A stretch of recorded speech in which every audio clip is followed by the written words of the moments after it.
ಭಾಳ ಹಳೇ ಫ್ರೆಂಡು ಅಂದ್ಬಿಟ್ಟ, ಏನು 70-80 ವರ್ಷದಿಂದ ಫ್ರೆಂಡ್ಸ್ ಆದವ್ರಂಗೆ 20 ವರ್ಷದ್ದು ಅಷ್ಟೇ ಫ್ರೆಂಡ್ಸು. ಲಕ್ಷ್ಮೀ ಪುತ್ರ ಅವನಾಗಲೇ ಲಕ್ಷ್ಮೀ ಪುತ್ರ ಆಗ್ಬಿಟ್ಟಿದ್ದಾನೆ.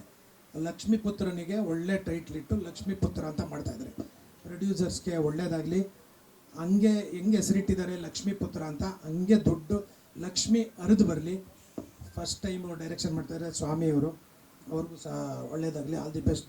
ತಾರಮ್ಮ ಅವ್ರಿಗೆ ಎಲ್ರಿಗೂ ಒಳ್ಳೇದಾಗಲಿ.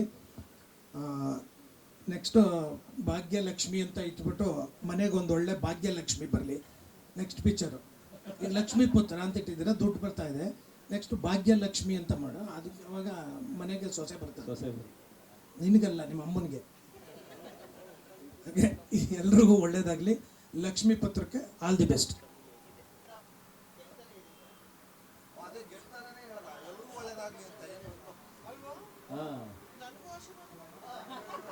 ಇಲ್ಲ, ನಾನು ಇವನ ಜೊತೆ ಬಂದು ಎಲ್ಲರ ಜೊತೆ ಮೇಲತ್ತು ಕೂತ್ಕೊಂಡ್ಬಿಟ್ಟೆ. ನಾನು ಮಾಡ್ತಾ ಇದ್ದೀನ ಇಲ್ವಾ ಅಂತ ನನಗೆ ಗೊತ್ತಿರಲಿಲ್ಲ.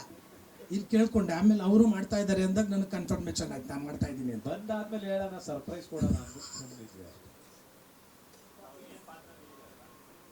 ಪಾತ್ರ ಹೇಳಿಲ್ಲ, ಸಿನಿಮಾದಲ್ಲಿ ಇದ್ದಾರೆ, ಅವರು ಇದ್ದಾರೆ, ಇರ್ತೇವೆ. ಅದಕ್ಕೆ ಅವ್ರು ಹೇಳಿದಾಗ ಕನ್ಫರ್ಮ್ ಆಯ್ತು, ಸರ್ ಇದೀನಿ ಸರ್ ಅಂತ ಇಲ್ಲಿ ಕೇಳ್ಕೊಂಡೆ. ಆಮೇಲೆ ಇಲ್ಲ ಸರ್ ಪ್ರೊಡ್ಯೂಸರ್ ಅದೇ ಅಂದ್ರು, ಸರ್ ನಾ ಮಾಡ್ತಾ ಇಲ್ಲ, ಹಿಂಗೆ ಮಾಡ್ತಾ ಇರೋದಕ್ಕೆ ಕರ್ಸಿರೋದು, ಬಂದು ಮಾತಾಡಿ.